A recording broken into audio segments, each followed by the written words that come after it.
চলছো, তাই বলছি তুমি এই অবস্থায় কখনোই মোটর বাইক চালিয়ে নিয়ে যেতে পারো না। রাস্তায় যদি তুমি মোটর বাইক চালিয়ে নিয়ে যাও, যে কোনো সময় দুর্ঘটনা ঘটে যেতে পারে।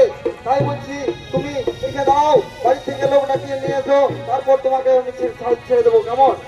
না স্যার, না স্যার, আমার কিচ্ছু হবে না স্যার, আমাকে ছেড়ে দিন না, আমি সত্যি করে বলছি স্যার, আমার কিচ্ছু হবে না।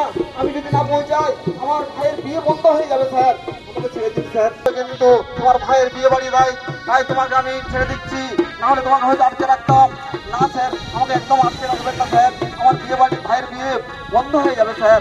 ঠিক আছে, আস্তে আস্তে যাবে, কিন্তু একদম জোরে যাবে না। না স্যার, একদম জোরে যাবো না, আমি এই কান ধরে স্বীকার করছি স্যার, আমি একদম জোরে যাবো না, একদম না। আমি আপনার কথা এদিকে ট্রাফিক সার্ভিস দিয়ে মোটর বাইক আরোহী সেটা নিজের মধ্যে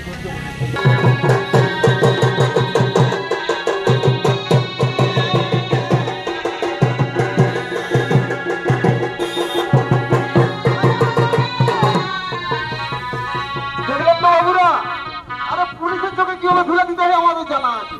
এইটুকু বয়স থেকে আমি মদ খাচ্ছি, 10-12 বছর বয়স যখন আমার, তখন থেকে মদ খাই মোটর বাইক চালাচ্ছি।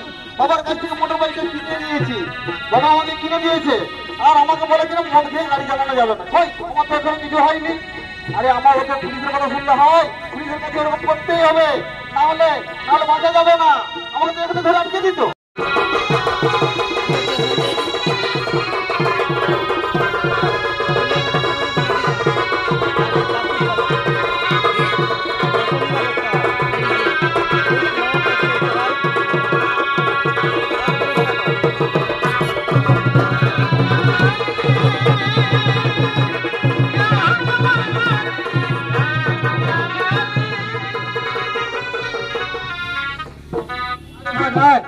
এরকম নাচ ভালো হচ্ছে না, মাইক বালাকে বলতে হবে এই ঝুমুর গানে যেমন একটু নাচটা ভালো হয়।